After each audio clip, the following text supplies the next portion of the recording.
Okay, so here we go with harsh overhead lighting so you can see everything.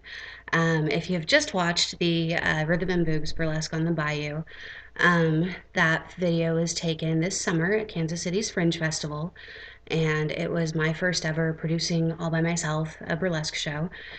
And it went pretty well. The night that you saw, there was a problem with the band, and so we were missing two members, and it was my first night actually fronting the band. So there's a little unevenness and things like that, but I wanted to talk a little bit about why I wanted to do it that way and show you some really fun things I got laying around here. First off, I wanted to do live music probably because I used to sing with bands. I consider myself a singer and I always like to sing with live music. So when I do guest with other people's burlesque shows, a lot of times I'm singing to canned music, which is fine. There's a lot of predictability to it. There's a lot of safety to it, but I love having a live band. And Jerry and Leslie, who you saw there on the drums and keyboard, were amazing. They did so well. I mean, they came in and learned the songs in one night and were able to do a run through with everybody that same night. So they're wonderful, wonderful musicians to work with. I also wanted to do something a little bit different. Where I live, there are quite a few burlesque troupes, and some of them do use bands, but not necessarily in the same way. I wanted to incorporate everything. Um, Once I get some people's permission, I might upload a couple of the other singers that actually peel while they sing, which is really difficult because, well, first off, if you're standing behind a microphone, um, there's a lot that can go wrong, and there's a lot of knocking into it and things like that. So it takes a little bit of practice and a lot of talent, and the girls I had singing were just amazing. Um, Lacey Knickers and Ivana Rockefeller were just fabulous and blew the audience away every night. So I was really lucky to have them. Um, and my girls that were peeling were fabulous. I don't know if you noticed, the girls that did this particular show tend to be either bigger or bustier or both. I don't know if that's something I'm going to continue in the future, but it's definitely something that worked out for this show, and it kind of set us a little bit apart from the other troops in town um, to kind of represent that look. So, okay, inspiration for the show. I wanted to do a New Orleans themed show. I have not been to New Orleans, but I love it. And I'm kind of sad because I'm going to be missing the New Orleans Fringe Festival next week because I'm in rehearsals, because that was going to be my first chance to go down there. But just, being in theater, there's a lot of plays written about it, and I love jazz and blues music coming from Kansas City. Um, we have a lot of that here, and it kind of travels the Mississippi. So there's a lot of crossover with the artists, and especially with the sound and the way the sound works. So that was the inspiration. And then I wanted to have a live band, and then um, I was responsible for costuming myself, the two band members who you didn't see. And I'm going to talk a little bit about that. My inspiration for the costume was this. This is me. I think I was 6. Yeah, 6. I'm going to go with 6. Um, so yeah, look at that again, really good. Go back and look at the video. It's pretty similar. The first thing that I do when I'm going to costume a burlesque number is I get a corset because that's how I'm most comfortable. There's a lot of great companies out there, and I have a couple of different brands. This particular corset was Timeless Trends. That's not what I'm showing you first. And this was the finished product here.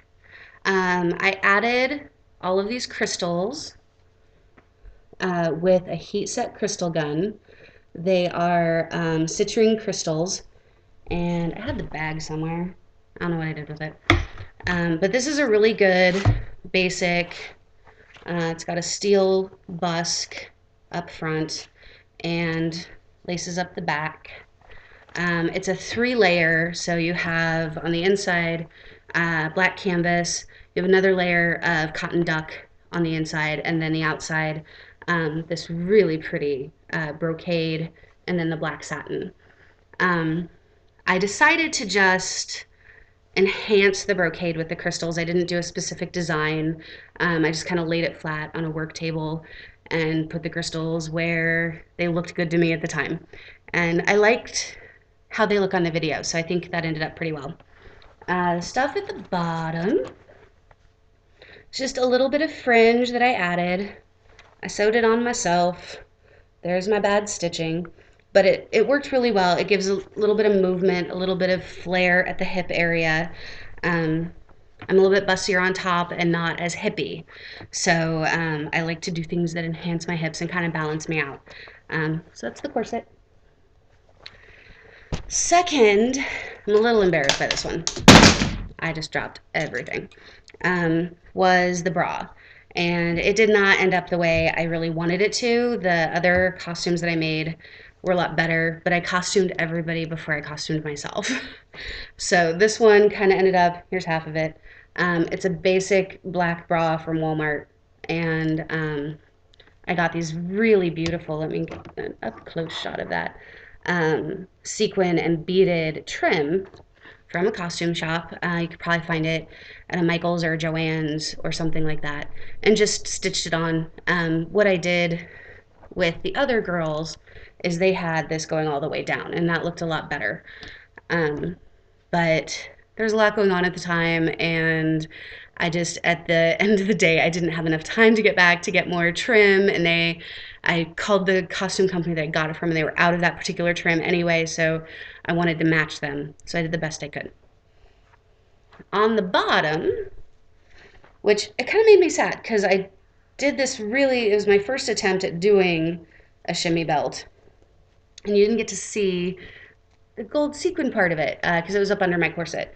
But then this is just 8-inch fringe that I got from the same costume company.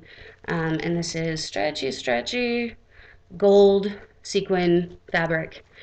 And, and talk about embarrassing. Yeah, this is how much time I had towards the end. I was just safety pinning everything to get it done. Because I was wearing full trunks in the show, but I also didn't want my butt hanging out. The other thing about my burlesque look, I guess, is hair. Obviously, this is my hair right now. It was a little bit longer in the show, but that's not what you saw. This lovely box here, this is my box of hair, and it has all of my hair extensions in it. I have these beautiful, these are actually my favorites that I wasn't wearing in the show. Really long, these are 24-inch curly pigtails. And I have some straight pigtails, and I have a little hat.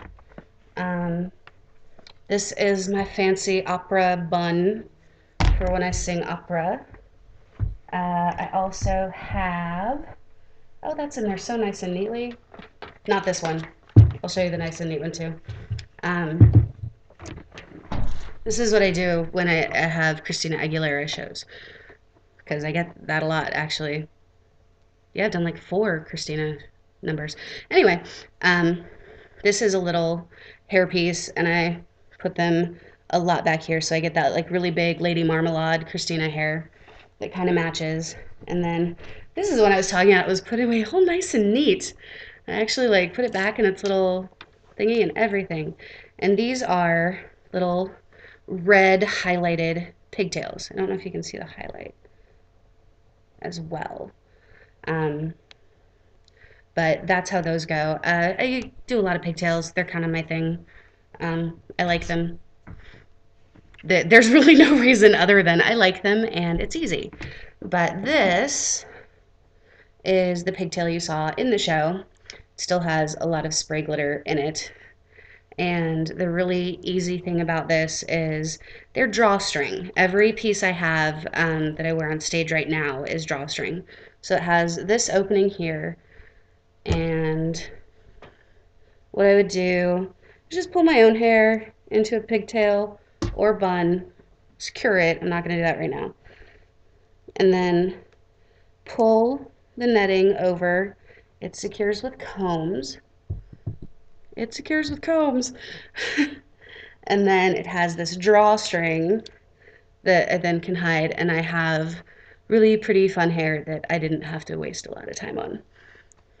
Um, a lot of times in burlesque, here anyway, um, you don't have the luxury of a full theater. So you might not have a dressing room, you might not have backstage. So anything you can do to cut down on that, getting ready time is really helpful. And since I went brunette from being a redhead for so long, these are awesome. I think I get these over at the ethnic hair styling place, which is always a lot of fun for me. And these are like $10 each. And they go up and down. I think the shorter ones are like 8. The really long ones I have, they're only $12 each. And it was a really great, inexpensive way for me to have hair, be expressive, have fun with it, and not spend a lot of money. Because a lot of the girls in burlesque will do um, pin curls and really intense, like 40s, 50s pinup looks, and that's just not something that I'm good at. So that's what I use for my hair. So wiggle belt with fringe, bra needs to be blinged out more, corset, really good underbust corset with crystals. Gave me the grown-up version of this for, yeah, I'm really good at camera work, for Burlesque on the Bayou. So I will do a tutorial later, probably tomorrow, about my makeup that I do for Burlesque, and hope to see you then.